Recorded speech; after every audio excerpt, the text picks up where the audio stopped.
नमस्कार मित्रांनो, जय शिवराय, जय शंभराज, जय जाऊ. तर आज आपण म्हसवडमध्ये तालुका मान जिल्हा सातारा येथे आलेला आहे. तर आज कुमारी मानसी नितीन माने याचा एक सोशल मीडियावरती तिने आज दहशत केलेली आहे. याच रील स्टार आहे. तर तिचे आपण आज आपल्या राजमुद्रा फेटा युट्यूब चॅनेलवरती मॅडम आपल्या मनापासून सरसे स्वागत. नमस्कार. तर चला आपण जाणून घेऊयात की आज तिने सोशल मीडियावरती काय काय कामं केलेत.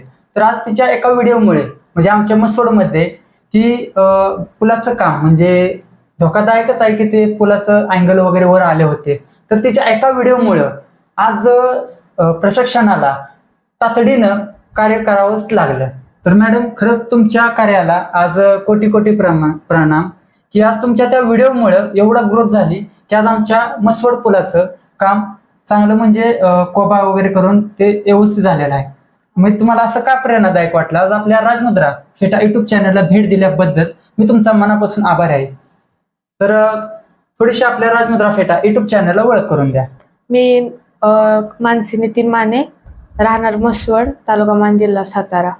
तर मॅडम तुम्हाला ही म्हणजे सोशल मीडिया तुम्ही बघताय, सोशल मीडियावरती कोण खायचे व्हिडिओ टाकतात, कोण फिरायचे व्हिडिओ टाकतात, कोण ब्लॉग टाकतात, पण तुम्ही समाजकारण काही निवडलं? कारण प्रत्येक गावात समस्या असतात आणि मला असं वाटतं की आपल्या गावात ज्या काही समस्या आहेत ते प्रत्येकाने मांडल्या पाहिजे आणि त्याच्यावर त्यांनी बोललं पाहिजे. मित्रांनो, खूप सुंदर असे व्हिडिओ क्रिएटर आहेत. तर आज तुमच्या त्या व्हिडिओमुळे आज तुम्ही सोशल मीडियावरती फनी व्हिडिओ वगैरे बनवत होता की त्याचं एक मार्गदर्शन म्हणजे कोण होतं, म्हणजे घरामधून कोण होतं, मार्गदर्शन कोणी केलं तुम्हाला, की प्रोत्साहन कोणी दिलं की व्हिडिओ बनवण्यासाठी? तसं काय नाही, आम्हीच बनवतो व्हिडिओ आणि मार्गदर्शन करणारे वडील आहेत आमचे आणि आमची टीम आहे, एक मार्गदर्शन करणारी आमची टीम आहे आणि तेच सगळं पाहते. तर मित्रांनो, खरंच आनंद आहे की आज आपल्या मान खटावमध्ये रणरागिनी माने मॅडम खूप सुंदर व्हिडिओ बनवतात. तरी तुम्ही त्यांच्या व्हिडिओला लाईक करा, सबस्क्राईब करा. मीडियावरती त्यावेळेस तुम्ही आला प्लॅटफॉर्मवरती त्यावेळेस म्हणजे असं काय वाटलं की बाबा आपण आज सोशल मीडियावरती आलोय, की अशी भीती वाटली नाही का? भीती तर लय वाटत होती, कसं बनवायचं, कसं करायचं काय सुद्धा येत नव्हतं आम्हाला. त्याच्यातून काय काय रील बघून बघून असं जमायला लागलं आम्हाला. मग आम्ही बनवायला लागलो. आम्हाला आमची टीम सपोर्ट करत होती की तुम्ही असं असं करा म्हणून. मग आम्ही करायचो आणि त्याच्यात भरपूर रिटेक्ट व्हायचं आणि सुरुवात आहे म्हणलं होतं तेवढं होणारच. रिटेक तर होतातच, कारण का आम्ही आता पिक्चर मध्ये वगैरे काम केलं ना तेच म्हणजे की कॅमेरा पुढे जाणं हे लय रिस्क होतं. तेच की जसं कॅमेरा समोर जसं आपण फेस टू फेस बोलतो कॅमेरा न लागता आणि जेव्हा कॅमेरा लावतो तेव्हा वेगळंच काहीतरी फिलिंग्स येतात. पुढे आता काय ध्येय काय तुमचं, म्हणजे पुढे काय व्हायचं आहे? म्हणजे एक आता कसं होतं, एक कलाकार म्हणून पुढे जायचं आहे का एक समाजकारण, पुढे काय ध्येय काय? आता मी 12वी सायन्सला आहे. मला 12वी नंतर पायलटचा कोर्स करायचा, पायलट बनायचा आहे आणि हे असंच जस्ट इन्कम म्हणून बघायचं ह्याच्याकडनं, नाही तर फनी म्हणून. तर म्हणजे काय असं, म्हणजे आता ज्यावेळेस आपण बघतो ना की सोशल मीडिया एवढा म्हणजे खराब प्लॅटफॉर्म मानला जातो, पण आज तुम्ही ते त्याच्या विरुद्ध करून दाखवलं की प्लॅटफॉर्मवरती आपण समाजकार्य सुद्धा करू शकतो. हो, काय काय वेळा काय काय लोक वेडवाकडं नसतात, गाण्याचं करतात, डान्स करतात, फनी व्हिडिओ बनवतात. पण मला असं वाटलं की आपण जरा वेगळ्या पद्धतीनं काहीतरी केलं पाहिजे आणि त्याच्यातून लोकांना म्हणजे प्रत्येकाची अडचण म्हणून आपण काहीतरी बोललं पाहिजे. त्याच्यातून प्रशासनाला पण इकडं लक्ष देता आलं पाहिजे. तर आज देवाभाऊ सुद्धा म्हणजे तुमच्या तो व्हिडिओ बघून खूप म्हणजे आम्हाला असं वाटलं सुद्धा नव्हतं की आमच्या ब्रिजचं काम होईल किंवा पुलाचं काम होईल, रस्त्याचे काम होतील, कारण का भरपूर असे काम रखडलेले आहेत. ते तर मला पण नव्हतं वाटत.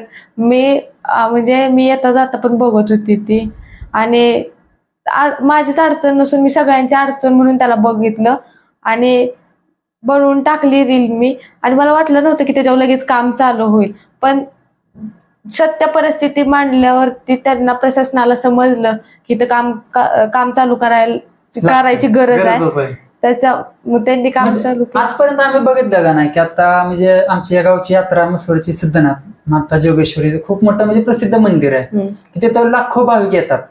तर म्हणजे आम्ही असं बाहेर फिरतो ना, सोशल मीडिया असेल किंवा असं ऑफलाईन काम असेल तर चर्चा होतेच, कुठल्याही कामाची चर्चा झालीच पाहिजे. हम्म.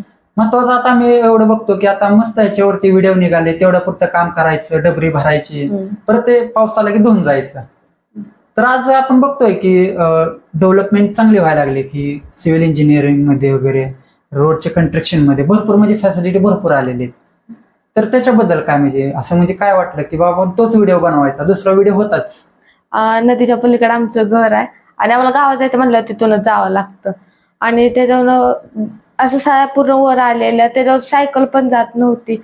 मग मला असं वाटलं की जर एखाद्या वेळेस नकळत जर ऍक्सिडेंट वगैरे झाला तर काय करणार, जबाबदारी कोणाची ती. म्हणजे स्वतःची भीती एक होतीच की आपलं होईल का काय, म्हणजे त्याच्यामुळे म्हणजे दुसऱ्या प्रेरणादायक झालंच ना. हा, पण तेच तुमच्या ना. सोशल मीडियाच्या प्लॅटफॉर्म वरती किंवा तुम्ही तो व्हिडिओ बनवला एक म्हणजे असंच बनवला हम्म. की त्यात ज्याने म्हणे पण नव्हतं की हा व्हिडिओ चालेल एवढा प्लॅटफॉर्म वरती. त्या खरंच तुमच्या त्या व्हिडिओ नाही ना एवढं म्हणजे प्रशासन म्हणण्यापेक्षा आज मसोड मधला प्रत्येक नागरिक किंवा प्रत्येकांच्या घरोघरी तो व्हिडिओ पोहोचलेला आहे. हो, आणि ती एक माझी अडचण होती, सर्वांचीच अडचण होती. आणि त्याच्यावर काम चालू झालंच पाहिजे होतं. कारण पूल म्हणजे जेव्हा नदीला पाणी येतं, पूर येतो, तेव्हा पूर्ण त्याच्यावर जाता येणं जाणंच बंद बंद होतं. असतं. आणि अस्वच्छ नदीचा पण एक मी मुद्दा मांडलेला, त्याच्यावर अजून काय प्रक्रिया नाही झाली, पण पुलाचं काम झालं, ते एक ठीक झालं. तर होईलच ह्याच्यावरती पण होईल कारवाई होईल किंवा काम चालू होईल आणि लवकरच चालू व्हावे अशी आमची पण इच्छा आहे. कारण का तो जो त्रास आहे की नदीच्या पलीकडे येणं जाणं, तो त्रास सगळ्यांना भोगायला लागतोय. गावकरी माळा, खासबाग माळा, केवटे माळा, पोळकुटी, गंगोती, आटपाडी, डिगंची. आता असाच एक किस्सा तुमच्याच व्हिडिओ माध्यमातून बघितला आम्ही की देवापूरमध्ये तो नदीचा किंवा वाड्याचा जो ब्रिज आहे त्याची पण तीच अवस्था आहे. हो, तिथं 2 व्यक्ती मृत्यू पावलेत. आणि त्याला जे काय म्हणतात त्याला, पॅरेपेट नाही. हा, ते नाहीये. जेव्हा पावसाळा असतो तेव्हा पुलावनं पाणी जातं. आणि म्हणजे कॉलेजला सुद्धा जायला येत नाही, शाळेला सुद्धा जायला येत नाही. तेवढ्यामुळं कॉलेज सुट्टी द्यावी लागते. मुलांना पण अडचण होते, गावकऱ्यांना, शेतकऱ्यांना पण अडचण होते. तर मित्रांनो खरंच ते म्हणजे आमचे देवापूर गाव खूप सुंदर गाव आहे आणि तिथं म्हणजे आमच्या मान तालुक्यामध्ये आहे ते गाव. तिथं महादेवाचं प्रसिद्ध मंदिर आहे. त्या मंदिराचा इतिहास आणि आमचा शिखर शिंगणापूरचा इतिहास तो सेम आहे. तर खरंच त्या पण गावाला थोडस डेव्हलपमेंट सुधारावं गाव, ते पण त्याच्यावर पण थोडस प्रशासनाने बघितलं पाहिजे, ध्यान दिलं पाहिजे. खरंच देवापूरचं फक्त ते रोडचाच तेवढा जास्त प्रॉब्लेम आहे असं दिसून पण येतंय आपल्याला. आणि मित्रांनो म्हणजे शिक्षणाची पंढरी म्हणलं तर आमचं देवापूर गाव आहे. तिथं शाळा खूप सुंदर आहे. आपलं कुठली कर्मवीर भाऊराव पाटील यांचे एज्युकेशनचे आहे ती शाळा, खूप सुंदर शाळा आहे. तिथं खूप विद्यार्थी पण आहेत आणि त्या शाळेमधून खूप अधिकारी पण झाले, क्लास 1 अधिकारी झाले, कोण पोलीस झाले, कोण शिक्षक आहेत, कोण शेती करतंय.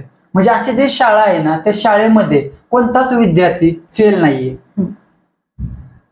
आज त्याच शाळेचे विद्यार्थ्यांनी आज आपल्या राजमुद्रा फेटा युट्यूब चॅनलला भेट दिल्याबद्दल त्यांचा मनापासून आभार मानतो. जय हिंद.